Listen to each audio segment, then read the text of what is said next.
Pat's Taps at Catfish Johnny's. Pat's Taps is Lake Penosofsky's newest tap room, offering 14 rotating craft beers on tap. We also offer bottled domestic beers, seltzers, ciders, and wine, as well as a variety of appetizers and pub.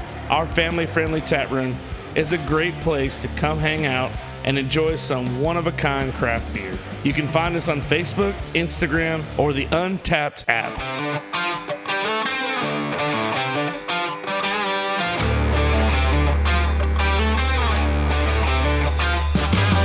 All right, welcome back to another edition of the Goblay Show. I'm your host, Billy Goble, and today we have a special guest. He's a former Raider player, football player, and right now he's actually running for school board. How would you say that?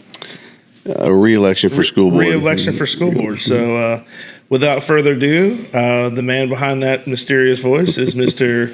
Russell Hogan. Russell, welcome to the show, brother. Good morning. How you doing? Fantabulous. Fantabulous. It's early.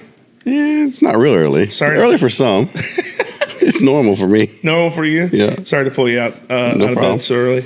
And then, of course, when you get there, you just spent 2 months in the water, right? And the first thing, you're eating ship food, which is, it's ship food, right? It's not like a cruise liner food. Right.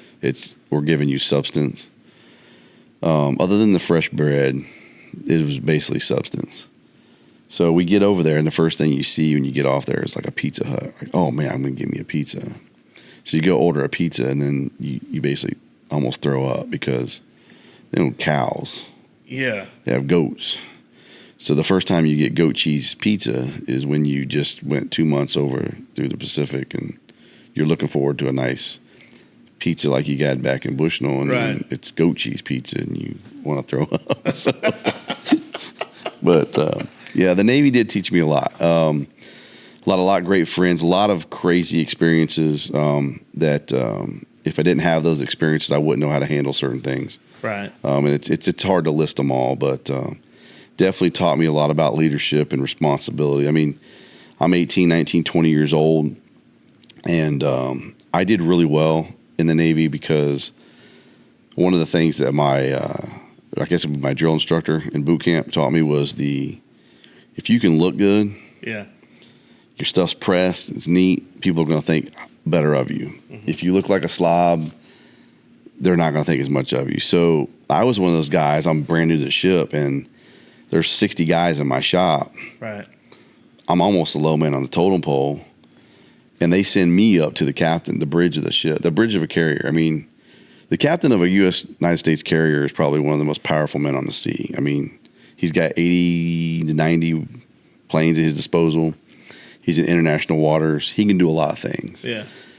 And he's a man that he does not have a lot of time. There's a lot of decisions he's making on a daily basis. Right. He doesn't fool around at all. They're usually very serious. They're usually pilots, so they're somewhat cocky, and almost have that air to them about it. But they nobody wanted to go up and see him. I'm too dumb to know, but I'm AJ squared away guy. So they send me. He's got a radio that talks to the pilots just like we work on. Right. So they always send me up there to work on his radio. I mean, I didn't build the radio. I didn't set it up like that, but I fly out there from Miramar. He's from somewhere else, and come fix my radio. So they would, if it ever broke, they'd send me there just because they wanted it to reflect good on the shop. And your work ethic and your appearance, I do think that matters. But that was just the way the Navy did it.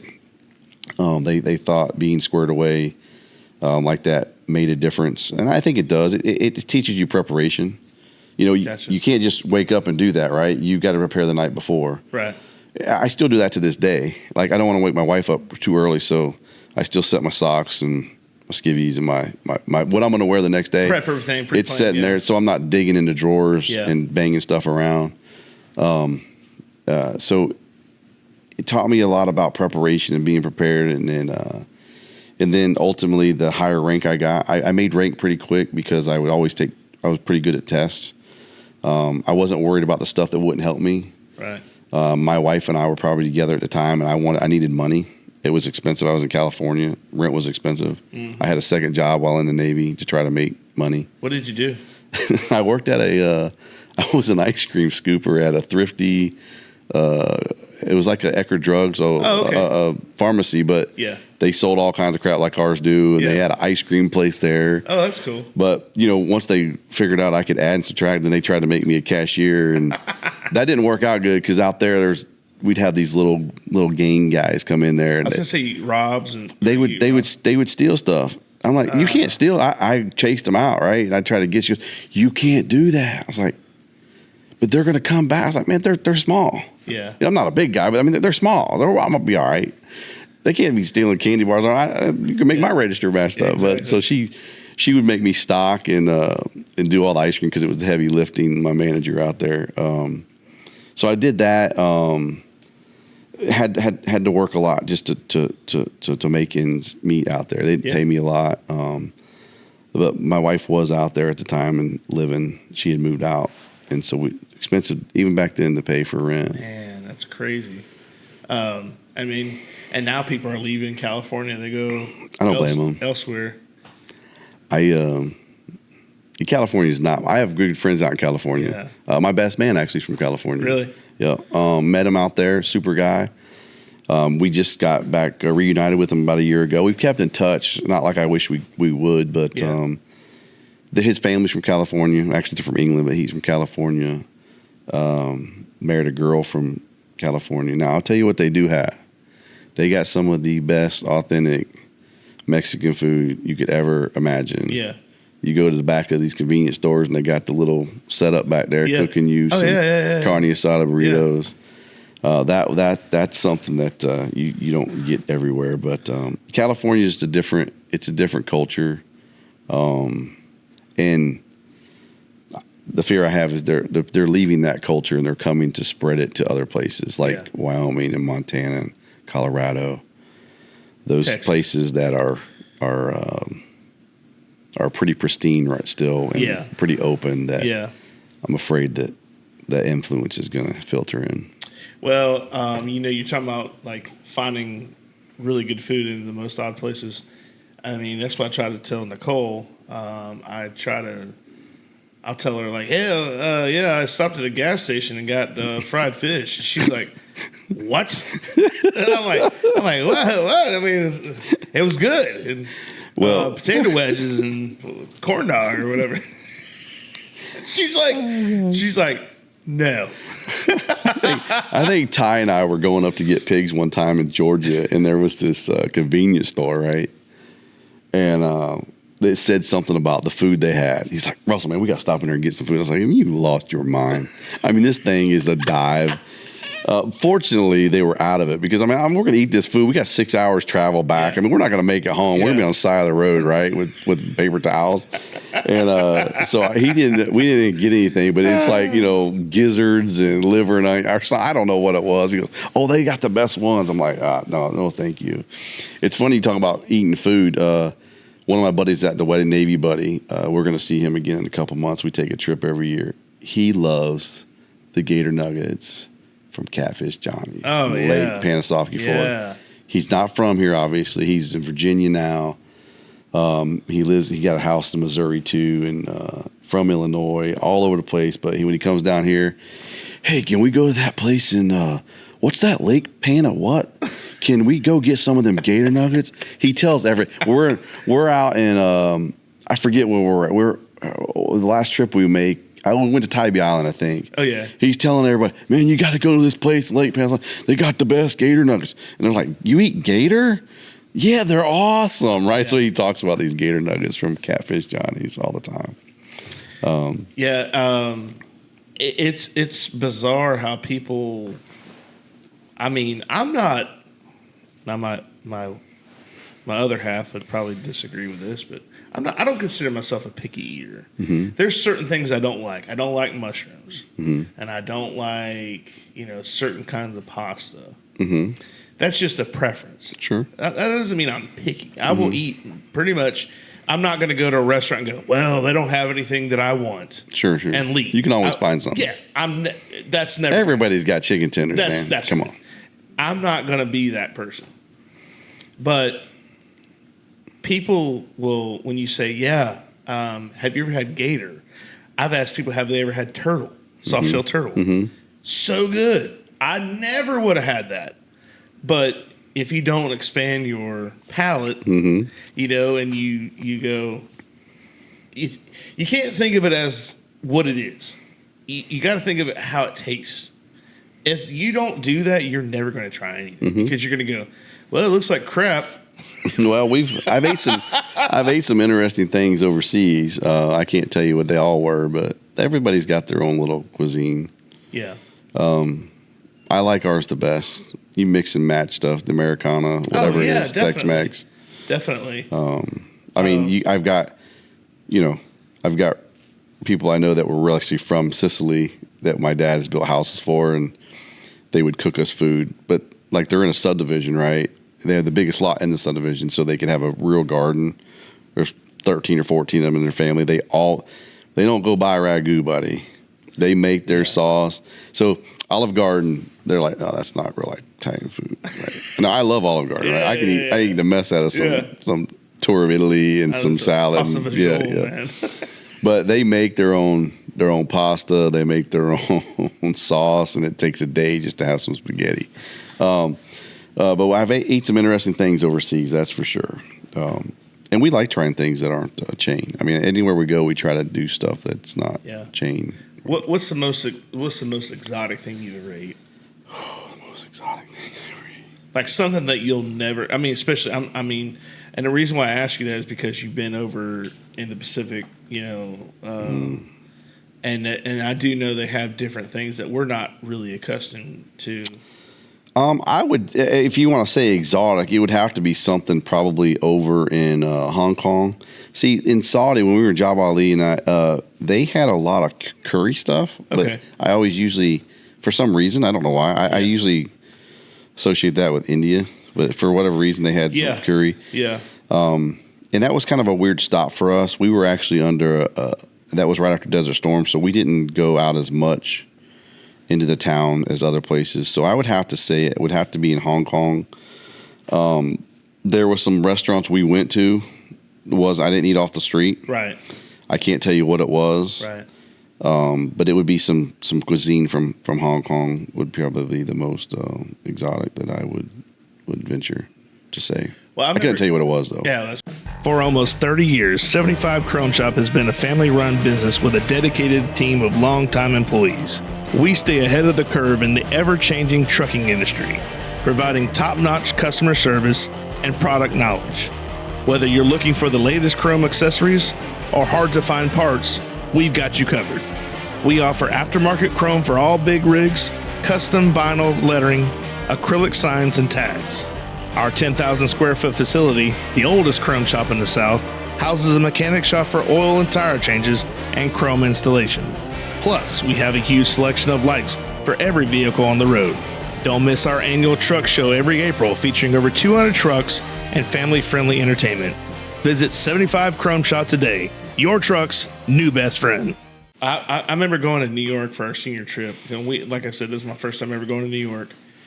And, we're from this area where, we've never seen anything like what we're seeing in front of us. Mm-hmm. We went to Chinatown. And they let us walk around.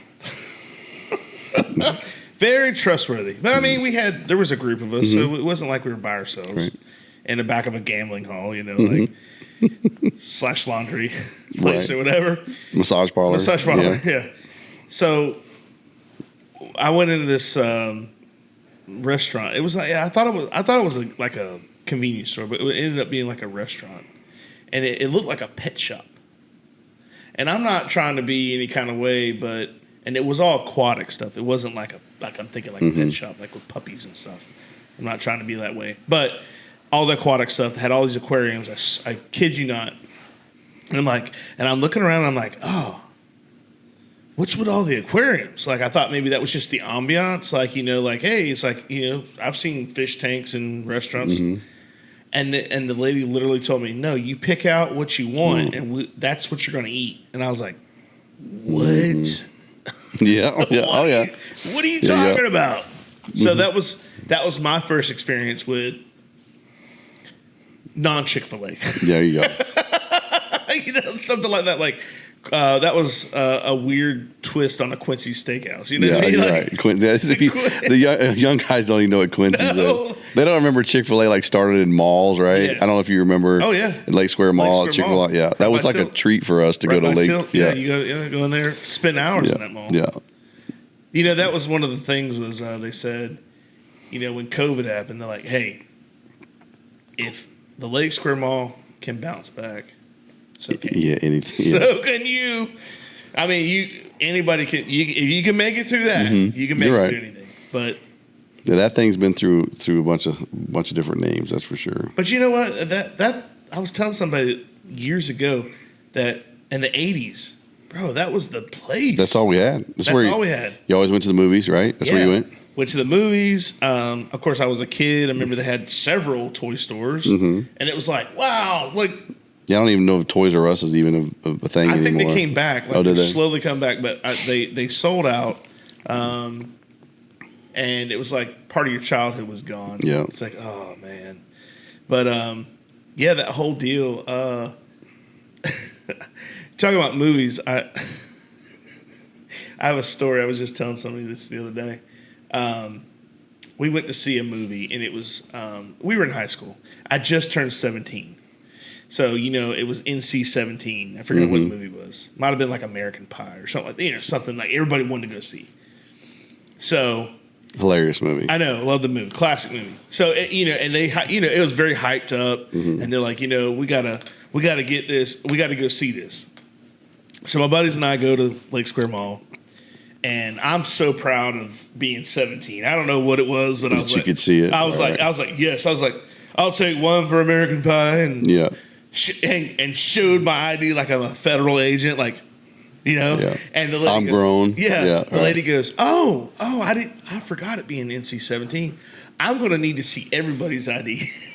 Oh no. And I went from I'm the hero to I'm the dirtbag because one of my buddies didn't have his ID, so that she wouldn't sell him a ticket. Rightfully so. You don't have it. You don't have it. Mm-hmm. So we're like, oh, man, we got to come up with a plan. So everybody's like, way to go, Bill. Like, all right, let's go to the food court. We're going to come up with a plan here. So you remember they had the old movie stubs. Yep. Like, anybody got an old movie stub? We can maybe slide them in there, So we all start pulling them out of our now wallets. It's on your phone, right? Right. So I'm like, we're pulling them out of our wallets. I'm like, oh, well, yeah, collection, We're like, oh, this one doesn't look as faded. It looks kind of newer, so we'll go with this. So we came up with this plan where we were going to walk up. My buddy goes to hand him the guy looked like Ed McMahon, this old guy, his Star Search 90 here. Mm-hmm. He goes to give it to him, and he drops it. And the guy goes, I'll get it. And he bends over. While he bends over, he's gone. My buddy holds the stub out like he's got a VIP pass and runs past him. Doesn't walk, runs past him. Right. Like the guy was like didn't even notice that a guy was running past him. Well, it worked out. Got him in. He was 17 anyway. I mean, he was legal age. Yeah. Yes, right. Mm-hmm. But it was like, why didn't we just? So here's the thing: why didn't we just buy a movie stub and just meet at a theater? Right. Just buy any other stuff, any other movie. Yeah, you didn't think about that. Yeah, you didn't. You're like, you were 17. I mean, you felt like you were grown, but you really, now that you really weren't. Yeah. That smart. Once you realize all your options, you're like, oh my gosh, what we spent I mean, like we had everything but like schematics on the table, like it was a heist. Like, all right. I can still picture how it's set up. The ticket booth's in the middle. There was actually two ways to get in there. They usually would make you go to the right because the food counter was over on the left. Yes. And they make you come out that way. But there was other times where they'd have other things roped off. But yeah. Yeah. Been in that movie theater a lot. Oh yeah. And now it's like somebody went in there one time. They said that it was like the seats were kind of like they weren't the recliner seats, but they were. Oh, yeah. Right. Stretched out. We had a place in Pensacola. It was called like the Silver Ring movie theater. It was by the mall. It was a pretty awesome place. The movies were actually pretty cheap. Oh, yeah. Right? Because they were 6 months old or something. Oh, yeah. And we didn't have a lot, and so we tried to save. It was a treat to go out for us, but you could buy food there. Yeah. They'd have a table for you, like a couple chairs you could lounge in with a table. You could actually eat and watch your movie. It was awesome. I actually closed down a while back, but speaking of movie theaters, that was a pretty. I don't go to a lot of movie theaters now. Yeah. Oh no, I haven't been. To I mean, they're crazy expensive, right? I mean, it's ridiculous that you can go streaming at home. I mean, you could spend $50 just to go see a movie, or more. What I did do was during COVID at Zephyr Hills, I saw just so happened to I was just seeing Nicole, and I'm like, what is something like a cool thing I can do?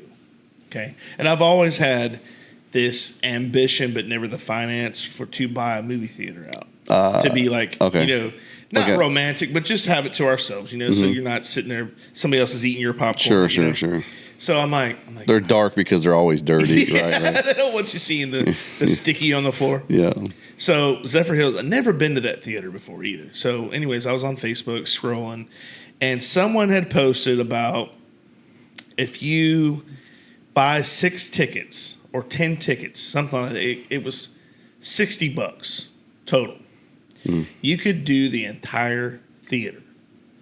And I'm like, $60? For your whole right. Yeah. I'm like, sold. Yeah. So I don't want to tell her. I want to surprise her. So I didn't want to tell her. So it's hard to get somebody out of the house and go somewhere when you can't tell them where you're going. And like I said, it's in the very early stages. So I didn't want to seem like a serial killer. Sure. Like, come over here and sit by me, Just trust me. Just get in the truck. Just get in the truck. I'm gonna blindfold you. Yeah. Just get in the back seat. Why? Yeah. So anyways, we get there, and she's like, I don't think she knew where we were going. Like, even when we got there, she didn't know what it was. She's like, what are we doing? And I was like, just come on, let's go. So she didn't know she was going to lose a kidney so we walk in, and I had called ahead. We went and saw Back to the Future because they were doing all these replays. Well, Back to the Future, when it came out in 85, I was 3 years old. So I never got to see it in the theater. So it was cool to see this movie in the theater, like when it first came out, but we also had the whole movie theater to ourselves. But when we got in there, she still didn't know. I'm like, we're going to go see a movie. She's like, oh, okay. So the guy's like, oh, are you Mr. Goblay? And I'm like, yeah. And he goes, oh, hey, man, we appreciate this so much. He was so nice, super nice. He's like, hey, everybody at the stop, give him the employee discount. And I'm like, and she's like, what is going on here? Right. So now you're king of the hill. Yeah. Like, what is going on? We get there, and then she realizes there's nobody else in there. That's a little eerie, though, right? At the same time? It was. And then I was like, then I had to tell her, like, I bought the whole movie theater out. And she was like, oh my gosh. Like, and I'm like, don't worry, it was only 60. Yeah. You should have held on to that. I know. It should have been like, I'm like, remember that time I bought the whole theater for you? No. But it was cool. It was such a cool experience. But that guy was so like get him whatever he needs. Like, it was like being a celebrity. And but it was one of the coolest things I ever got to do. But I said, there's no way. Growing up, my high school, early 20s, no way I would have been able to afford that. There's no way. Well, you couldn't do it now. No, you sure can't do it now. But that's something that I'll never forget. I'll have to ask her about that. Yeah. She'll tell you exactly. I thought I was going to lose a kidney. That's what she tells everybody. I don't know who this guy was doing. She's going to come all taped up like, oh, man, we're in the bathtub. Whether your water is supplied by a public municipality or a private well, for residential or commercial use, Purified Water Services, LLC has the solutions to provide you with simply clean water. We offer a complete line of professional water filtration equipment and accessories. Soft water makes a difference you can see and feel.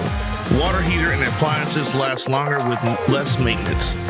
Iron and H2S filters eliminate iron stains and offensive rotten egg odors and protects your water softener equipment from iron fouling.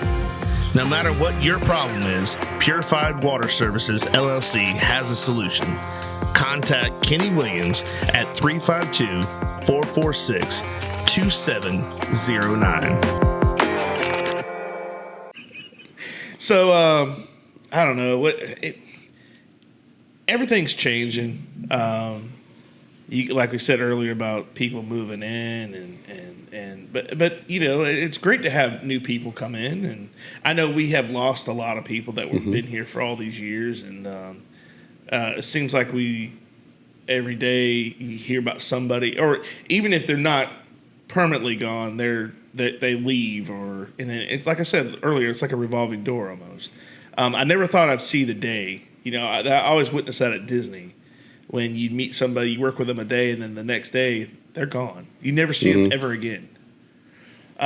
So was the Navy? You had your close knit guys. Our shop, we when we went out to the boat, there would be 20 or 30 of us go, right, and then the rest of the guys that were to a different attachment would stay back and take up the slack. Because at any given time, a group of us at that shop were always deployed overseas on a carrier somewhere, Gotcha. right? That would come back, then another one would leave for 6 months.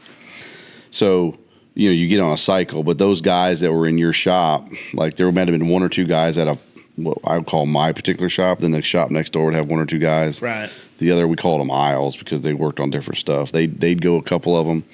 And then the other thing is you'd have the guys that worked on the engines, so you'd know them a little bit, or the supply guys. They'd all go out different areas. But you would go out as a big group. And then your shop, you would stick together. It's kind of a love-hate relationship. I almost got thrown in the brig one time because, you know, 6 months, it's tight quarters. Yeah. People get a little froggy, a little agitated, a little irritated. It's not a cruise ship. And this guy smarted off to me. He just was one of those antagonizers. Don't like bullies. Never been a bully. Don't try to treat people, everybody the same. But this guy is just one of those that, he just wanted to poke your buttons. Yeah. And I actually we'd work out 5 hours a day. Right. Yeah. I had these two big guys from another shop. They'd come and, hey, let's go work out, right? They somehow took me under the wing, liked me, so I was working out a lot. Mm-hmm. Got pretty strong, and this kid comes in. He's older than me, I say kid, and he's pushing me. And I tell him, I was like, dude, just stop. Yeah. This is already after we've duct taped him to the AC vents. We take bubble wrap and duct tape him up and hang him up there. He was just that type of guy, right? I mean, you back then in the Navy, you messed around and you would find out. Yeah, you'd find out. Yeah. And so he pushed my buttons one day, and that was back when UFC was just starting out, right? Mm-hmm. And we'd always play around like that. And there was one move that they did called the guillotine, that you basically get him in a chokehold type thing. Well, I took it a little too. He kind of pissed me off, and I put him in the guillotine, and he passed out. Yeah. So, and he came right back, but it was bad. They wanted to call medical and stuff, and the commander came down and was like, oh gosh, I'm going to the brig. The chief told me, he says, listen, because I had never done anything bad, right? I didn't want to get in trouble. Right. I wasn't a troublemaker. I was pretty, I walked the line. Right. And he goes, forget the exact words, but basically he's like, listen, this is what kind of happens at sea sometimes. Yeah. You don't want to do this, but I bet you he's never going to mess with you guys again. Right. So that was I don't condone that or anything, right. But it was more we were playing as much as we were being serious. But I was letting him know, listen, I'm tired of your crap. Yeah. We're 5.5 months into this 6-month deployment, and we still got 2 weeks, 3 weeks to go, and I'm done. I mean, it's a different world when you get out there. You ever notice that, I always tell people that I've had incidents where the people I work with, especially guys, it's always guys, because guys we can argue, we can banter, we can get this close to each other, and then after we've made our point, it's gone. Yeah. And I've explained. Well, some guys, a lot of guys. Some people hold on to stuff forever, and there's a lot of grudge. Hurt, but say even if you got in a fight, you actually got physical.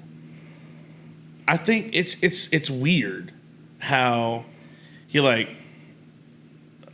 after the aftermath, you're like, okay, I'm cool now. Right. You know what I mean? Like, and I know it's happened to me. I've gotten in fights with buddies, and then afterwards we're good. Yeah. Who do you fight the most as kids? Your best friends. You don't go. I mean, you don't. People that are actually mean to you. You know, like, I'm not. You know, like you said, I don't condone fighting, but sometimes you get in an argument and it gets heated, and you got two sides going on, and then there's. I don't know about you, but there's always somebody in the background going, do it, hit him.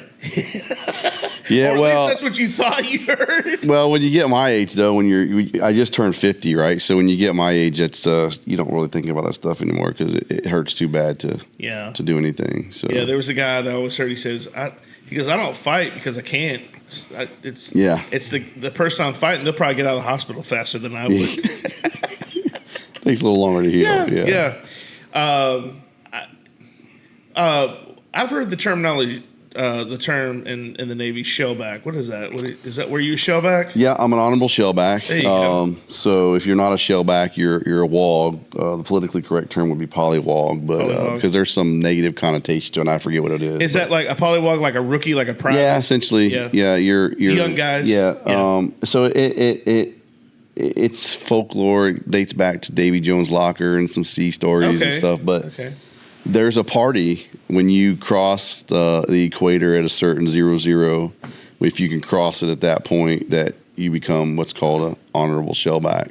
Gotcha. And there's a big party on the deck. It's like 4.5 acres of steel, and we put swimming pools and barbecues, and it's a celebration. And when I was there was hazing. They were just starting to try to phase some of it out, so some of it wasn't as much. I had a unique opportunity to work out with some SEALs though on our boat. They were on our boat for a while. That's cool. They were pretty unique guys. Pretty intense guys.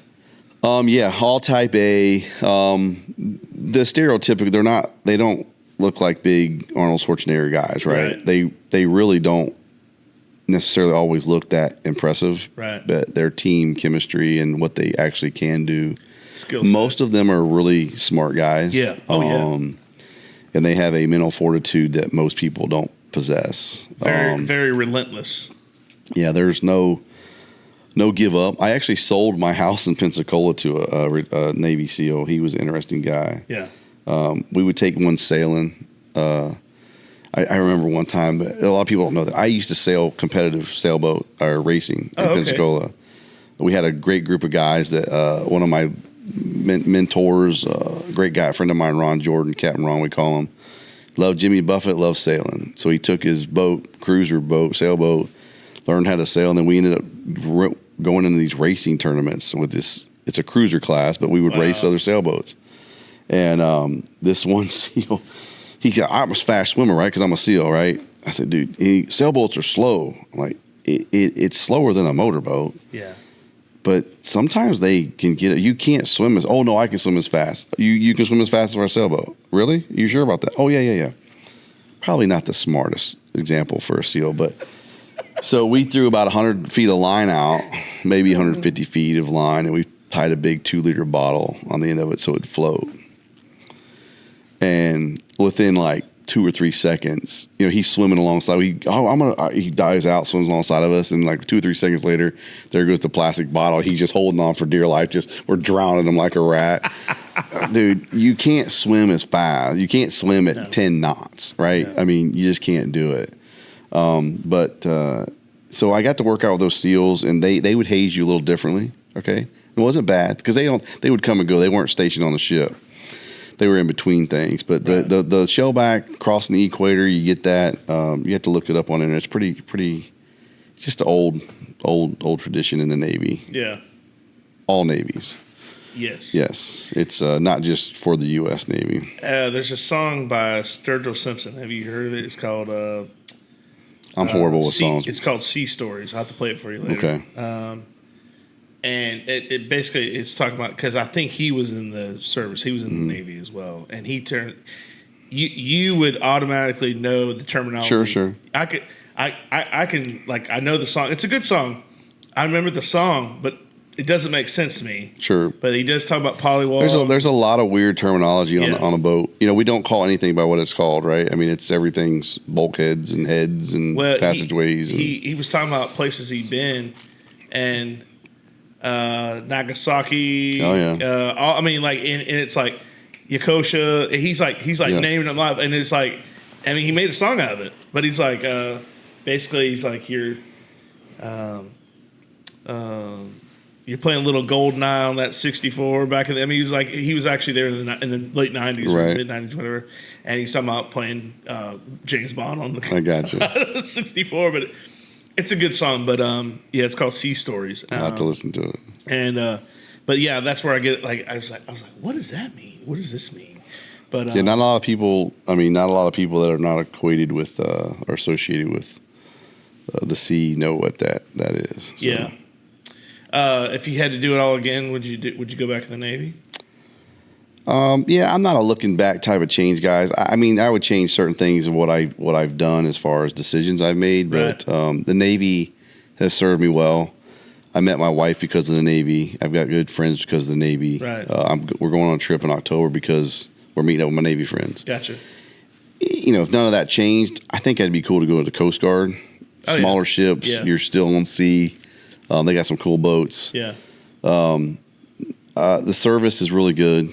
It teaches you a lot of responsibility that sometimes you don't get otherwise. Right. I was fortunate to have it, mother and father at home, which is not the case today in a lot of homes.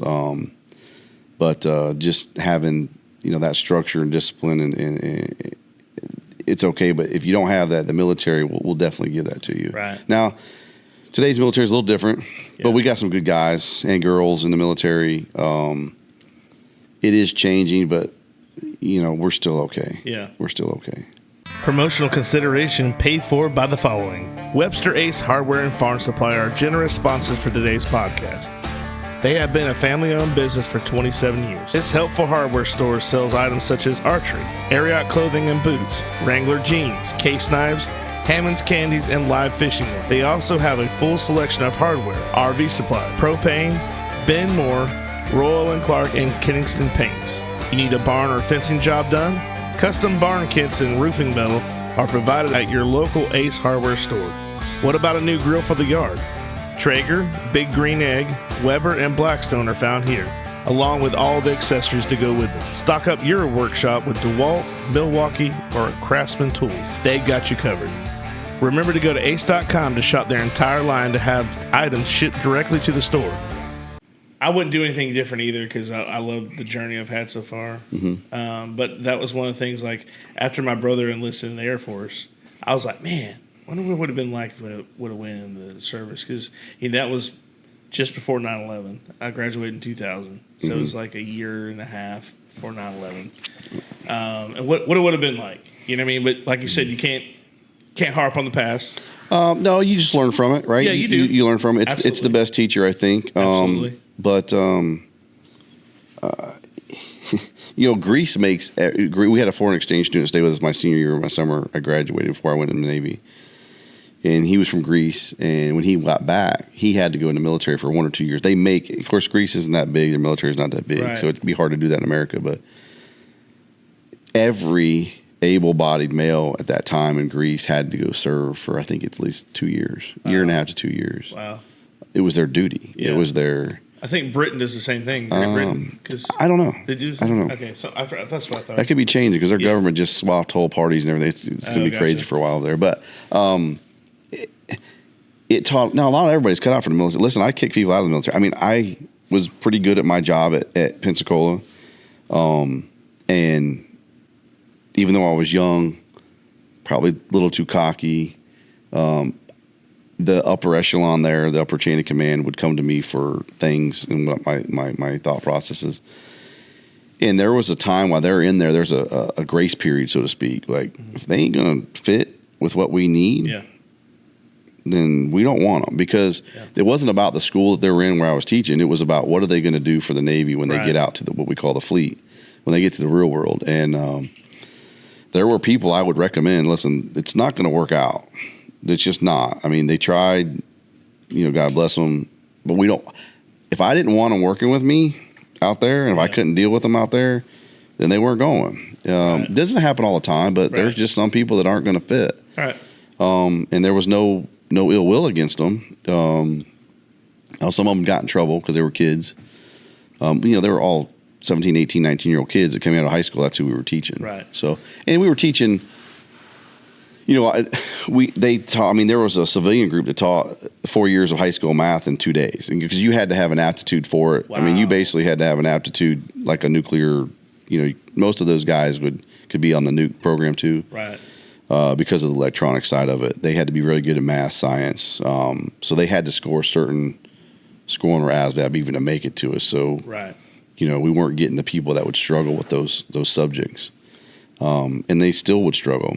We basically taught a 2-year electronics degree in 6 months. I mean, it was every day, all day. And then they were PTing and doing their military stuff on the side, basically. Right.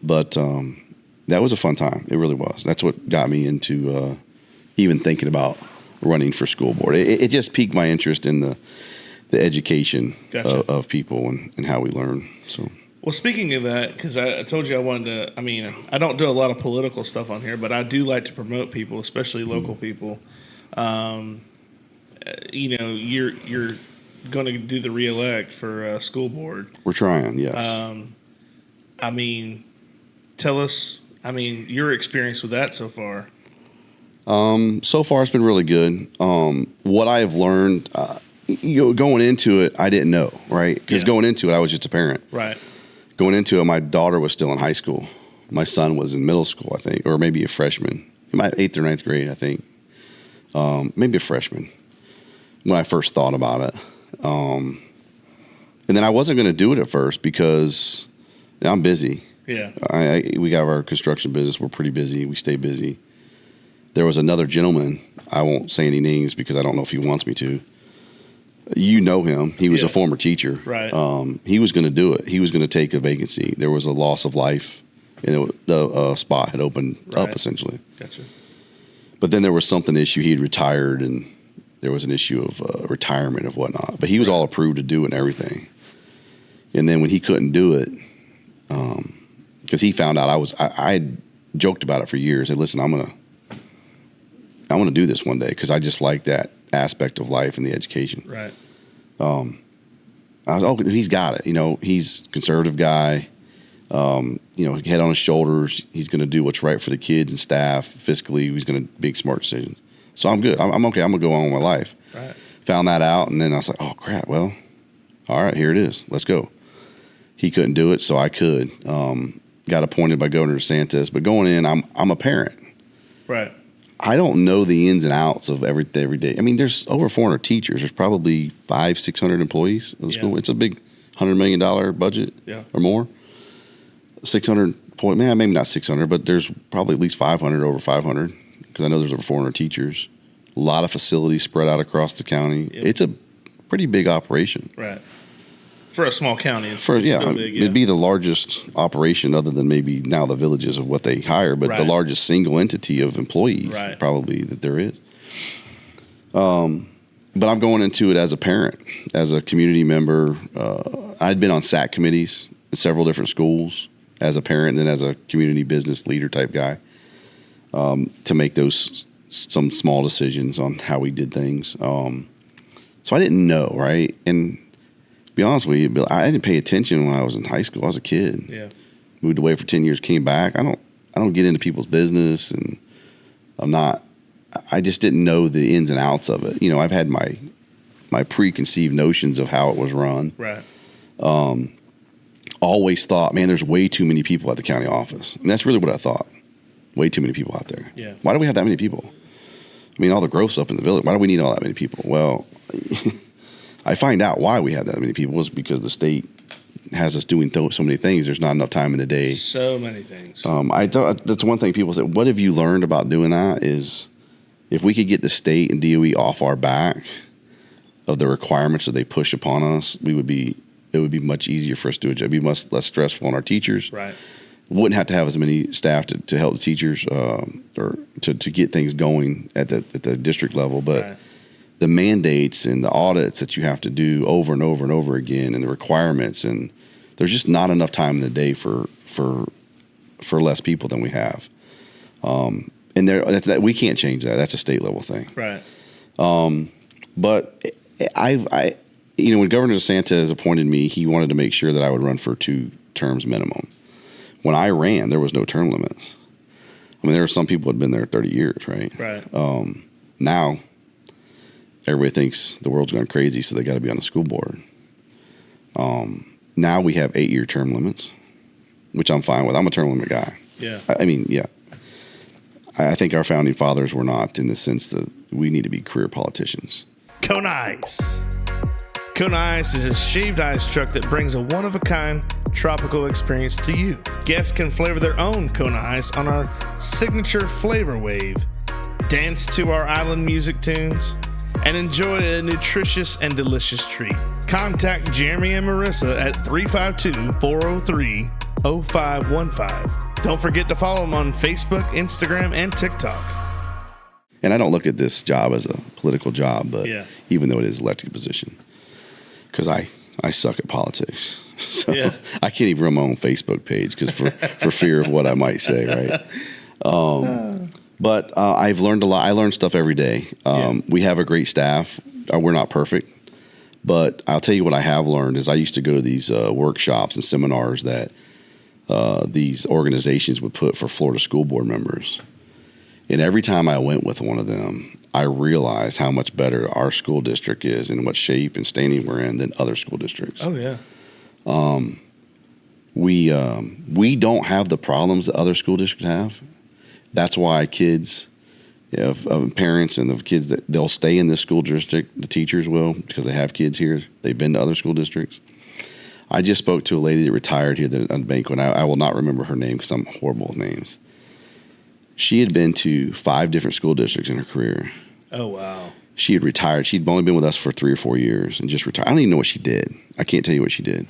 But as soon as she said that she went for 4 or 5 districts, I immediately went to her after the meeting and said, "What was your favorite district? What was the best district that you worked in?" I said, "I don't care if it's not ours. You shoot me straight because that's what I want to know." Yeah. And she says, "Without a doubt, it's been Sumter County." I said, "Why is that?" She goes, "Listen, I've been to all different kinds. There's just a different feel, different atmosphere here. Right. And not everybody agrees with it. Not everybody agrees how things are done. But at the end of the day, I think we try to do the best for our staff and students. Yeah. Not that it's necessarily the best thing to brag, but we haven't laid anybody off in 30 years, and I've only been here for 4, right? Right. So financially, we're a little bit better shape. We try to set money aside like you would do a personal finance for a rainy day. Something crazy happens. Yeah. So if COVID, something like that does happen, God forbid again, and the government can't help us, that we have something set aside to help us. Yeah. We're not in the profit-making business, but we save as much as we can to, if something crazy does happen. Yeah. Like government funding changes all the time. When they just took a bunch of government funding from us. Well, it's not. We have the money to take up the slack, so to speak. Right. But I'm learning something all the time. I don't care who you want to talk about. Whether it's Rick, Debbie Smith, Lindsay Watson now is taking over to finance as the director. Dave Trick at the tech side of it. Eric Suber. All the staff, Kathy Dustin, Christian, Miss Helen Christian, Miss Jessica, they all help me out. I ask them questions all the time. Yeah. Because I'm a high level guy. Yeah. People don't really understand our role, but I'm the superintendent. They work for me, right? And that's statute. I'm not saying that. I'm just telling you that's how it works. Yeah. We're setting the main course, right? We want to set the direction. Any problems come, we want to make those decisions so he or she doesn't have to. Right. And that's how it's set up in the state of Florida. That's the statute. And people don't realize that. But I ask so many questions of those people all the time because I got to have it from a high level and look at it and say, is this really the way we want to go? And if they can tell me in simple terms, I get a better grasp of it. I can think about. I'm thinking about that stuff all the time. I'm always driving. I'll be on the phone call to them to try to make the best decision that I can when it's coming up. Right. But I've learned that we got a lot of good people. We have we have a lot of good teachers. Okay, when you have 400 teachers, are they all going to be the top 98%? Probably not. But that's like that in any organization. Right. So what we're trying to do is on those teachers that aren't maybe up to snuff, we're trying to train them up. Right. We're trying to mentor them. We're trying to do things to help them. Right. And then sometimes they just don't like teaching, so then they leave. Teaching's not for everybody. It's not an easy job. Yeah, exactly. I mean, listen, it is not an easy job. The one thing I think that we do different, and understand that I'm not a teacher. I've never been a teacher in the public school system, only in the military. But I just don't remember my teachers when I was a kid, unless they hit it, having the same requirements on them as they do now. Yeah. So it's like these state requirements or federal requirements. We got to do more. We keep putting more and more and more on the teachers, right? And I don't necessarily like that. Yeah. Because the best thing about teaching is when you have that interaction with the kids. The worst thing for me when I was teaching in the military was all the other stuff associated with teaching, all the academic review boards and the paperwork you had to do. The fun stuff, the stuff that's important, is that one-on-one interaction or the teacher to classroom interaction of teaching that kid that subject and helping them learn and helping them get over those humps and helping them understand the subject that you're doing. That's the fun part of teaching. That's where I want to try to help any way I can to alleviate some of the stress that goes along with it. And some of it we're not going to be able to do anything about, because just like we were talking about coaching earlier, it's the parents, right? A lot of these kids don't have parents. Yeah. And the parents that have that, they might not care until there's a problem. Yeah. They might not know anything going on in that kid's life at school until there's a problem.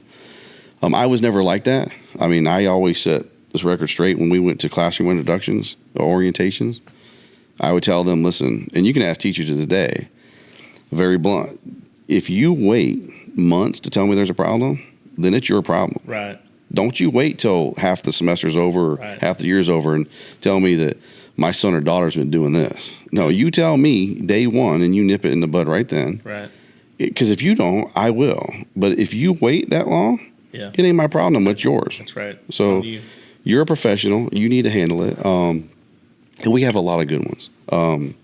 We really do have a lot of good ones. And because we have a lot of good ones, and I think we try to treat people fairly and well, that's why we don't have the problems that other school districts have. Right. I mean, we've had some people come to school boards and try to create problems, but they weren't really problems. Right. And I always tell them, I said, if that's the biggest problem we have, we're good. Yeah. Catfish Johnny's Restaurant, serving the Lake Peninsauken and surrounding areas since 1990. For the last 33 years, we have strived to serve great food at great prices and a friendly, casual atmosphere. If seafood isn't your thing, our burgers or wings are the best around. We have daily specials too.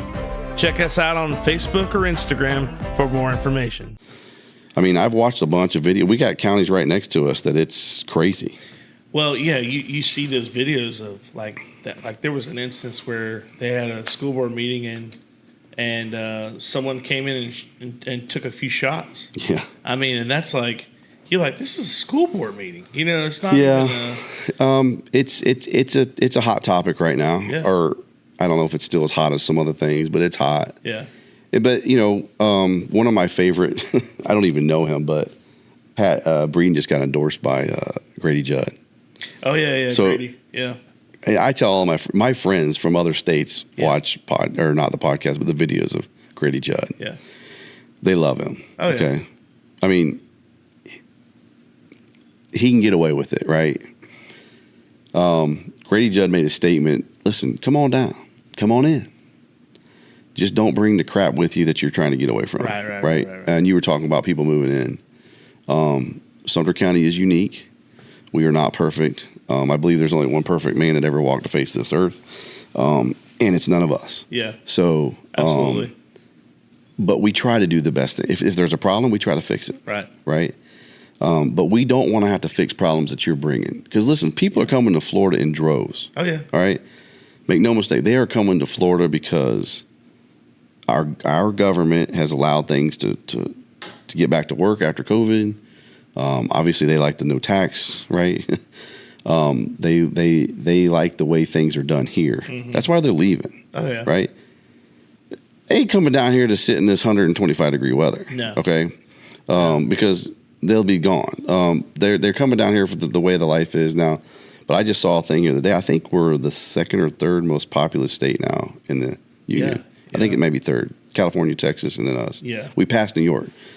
People are leaving New York. Oh, yeah. Right? They're leaving New York. They're leaving the upper Northeast, right? Well, rightfully so. If you have a city that you love, and that speaks a lot of it speaks volumes for people who have been there through it all. I mean, these people went through a terrorist attack. I mean, one of the most horrific things that we've seen in a long time, and they're leaving because the rules have changed so much where they can't even live their lives normally. That's right. Oh no, that's right. Times are changing. I hate it. I hate it for our kids. Yeah. Times are changing, but we just got to educate them the best we can. You know, when I first started this podcast, I'm trying to stay away from religion and politics. I don't blame you. And people say like, well, you know, but I said the reason why is because I don't know everything. So my opinion doesn't matter. Mm-hmm. It matters to me, but it doesn't matter to you or to someone listening. They have their own opinion that they have, right? And I'm not trying to force what I believe on someone, even though every day someone's doing that on the social media platforms or whatever. Mm-hmm. And I just don't want to even be involved with it. But I don't blame you. I don't blame you at all. So I try to stay away from that. I don't blame you at all. But I do like to endorse people, and not just I always say promote, because promote sounds like you're doing. Endorse means you sounds like there's some kind of financial backing to that. I ain't giving you no money, Billy. Yeah, all right. So promoting would be better because I promote people. Look, if I just got off a cruise. We went on the Margaritaville cruise, right? Right. I have been talking about this cruise for the last week. Why? Because I enjoyed it. That's right. That's the only reason why I'm promoting it. They're not paying me to promote it. I'm doing that because I want to. So I'm telling everybody else, now you may not have the same experience I did, but my experience was good. Absolutely. So I'm always like an advocate for that. You know, a product. I just talked to Patty Wells. She's out in Colorado. Oh, okay. No, South Dakota. I called her up and she goes, well, we're out in South Dakota. I was like, really? You want to see Mount Rushmore? Absolutely. We're going tomorrow, end of the day. I said, don't do that. Go at night. One of the most patriotic things that you could ever do is go see Mount Rushmore at night.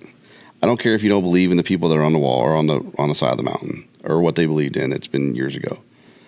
It's one of the most patriotic things that you could do. They have a firework all lit up. Wow. They have, of course, they're playing Lee Greenwood. They have the story behind how it happened.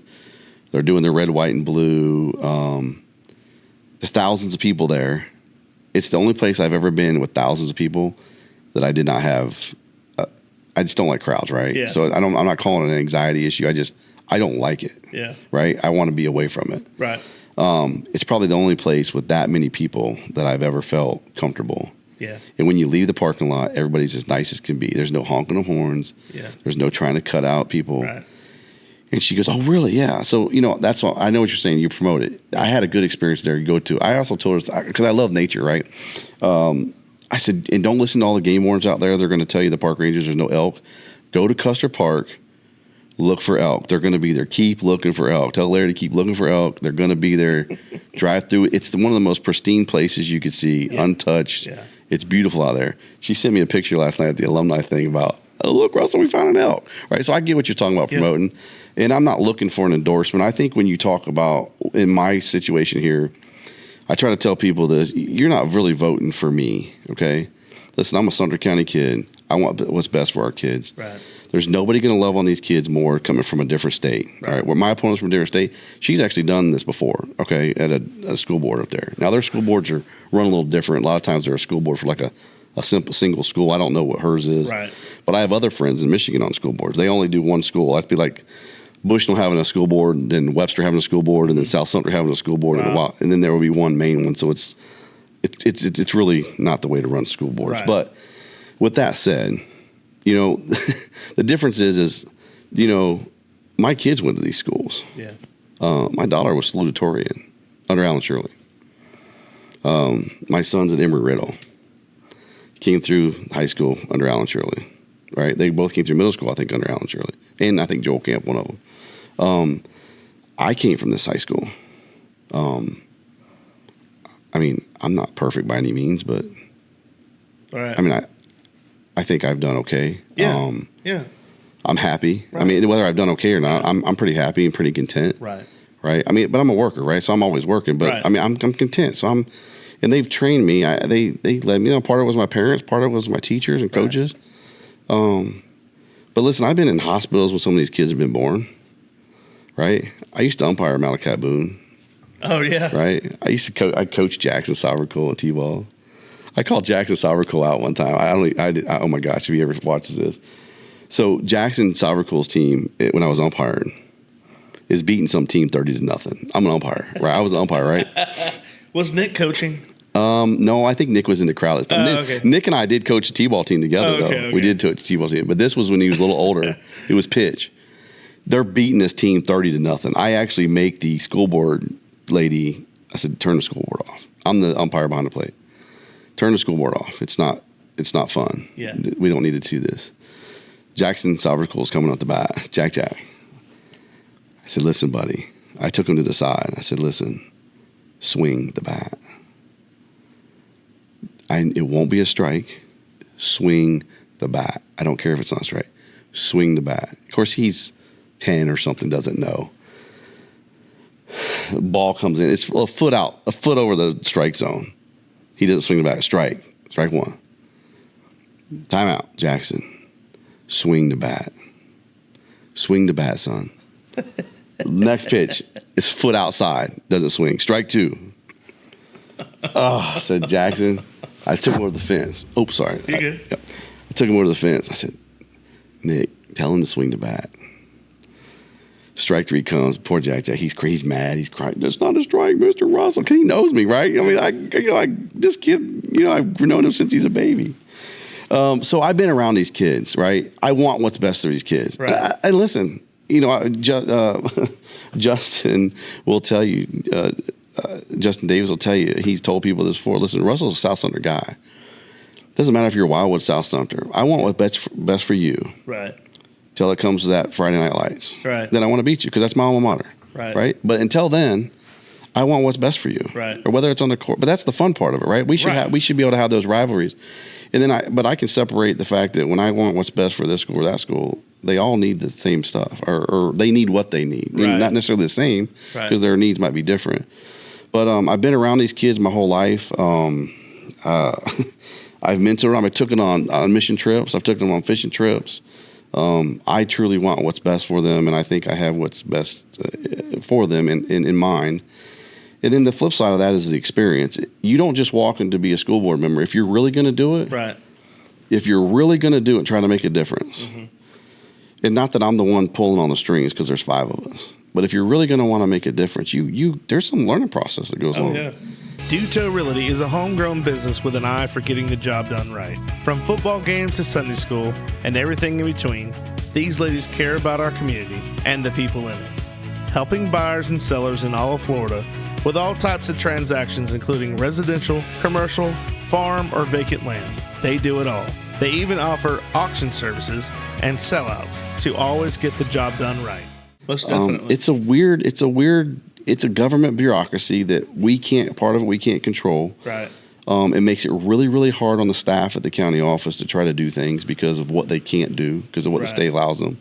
And then it just rolls downhill to the schools. Right. But I don't think there's I don't care what you've done. I have enough business savvy and sense and make enough decisions and have run enough numbers. Right. I've been a part of some really big budgets in the Navy. I mean, hundreds of millions of dollars of inventory that I had to be responsible for. Right. There's nothing that teaches you better about business and about payroll and about budgets than when you have to make payroll. Right. And when you have to buy things. And yeah. I've been to my bachelor's is in business. I got a BS in business management. So, Gotcha. But the best tool I have or training tool I had was when I started to run my own business. Right. When my dad passed away and I had to take it over. That's when you really learn. Yeah. Yeah. There's maintenance cost and there's just stuff you got to set back for, and no doubt. And this changes, or this payrolls. You didn't get paid by that guy because where does that money come from? That's one of your best teachers. So I don't care who comes in. I don't think anybody's going to come in and if they don't have the experience in this state with these laws and these policies and procedures, it just takes you time to do things, right. And then the other thing about it is there's 5 of us. Russell could want to do. Russell, I'm a big CTE ag guy.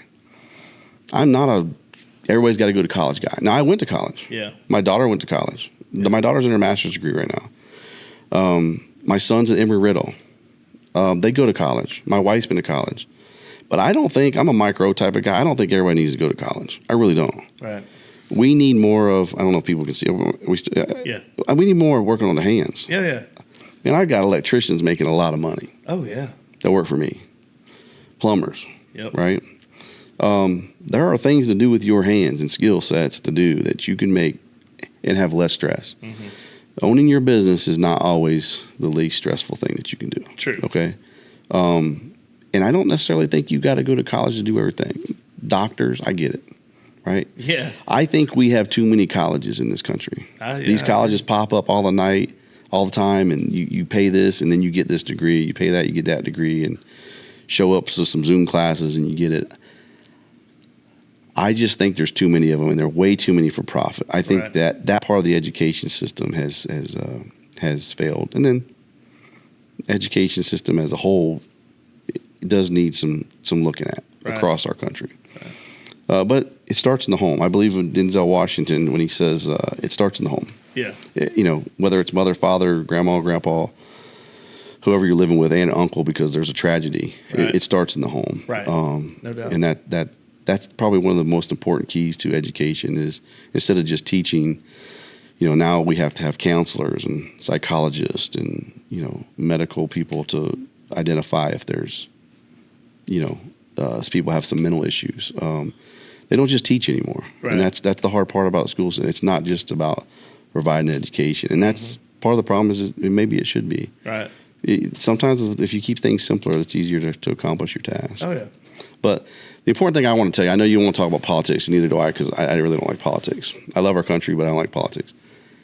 What we don't understand, I think, in this county is I've had a lot of people ask me, can I vote for you because I'm not in your district?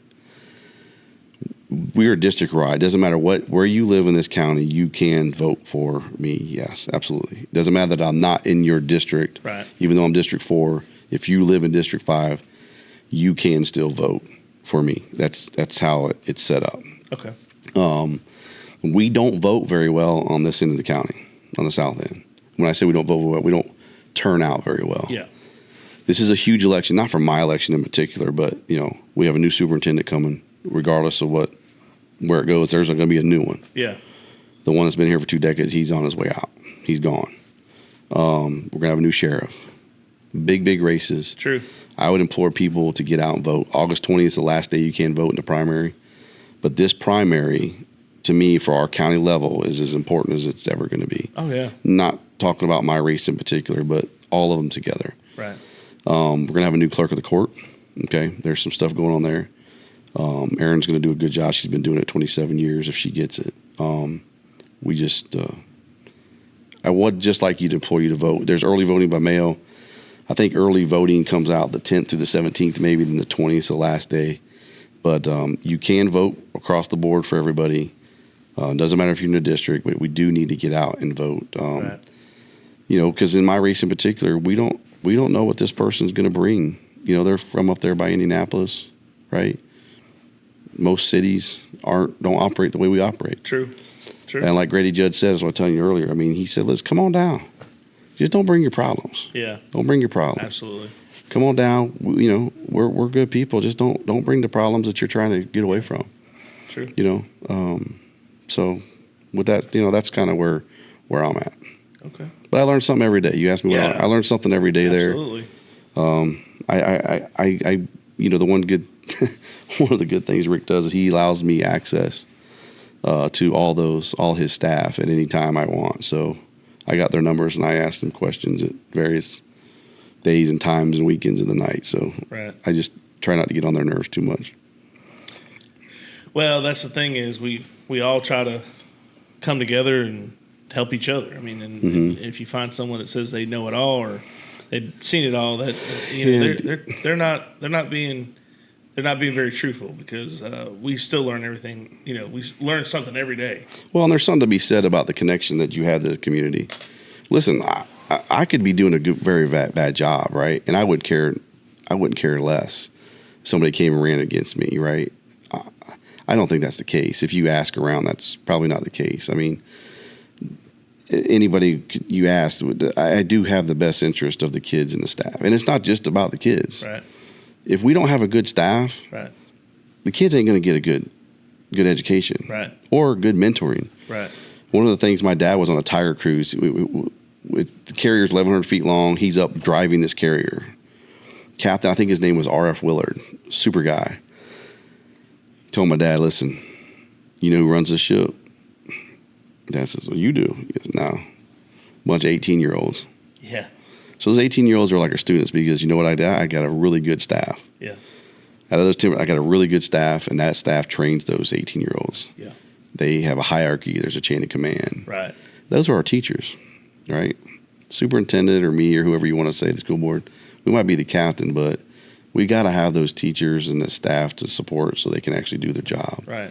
And I just don't think there's anybody that's going to come in and have the best interests of Sumter County and our kids involved more than me at this point in time. Well, I think it's great to have a great supporting cast around you, no matter what you do, whether we're coaching, absolutely, school board, whatever, business. Yeah, look at You don't have if your business. If you have crappy workers that work for you, that's right. You're not getting the production that you need done. Right. And you're having to spend all this time babysitting, or with the exception of Elon Musk, most CEOs, successful CEOs, are going to tell you they're going to surround themselves with smarter people than they are. They might be better at making the bigger overall decisions, but they're going to surround themselves with good people, and that's what we try to do.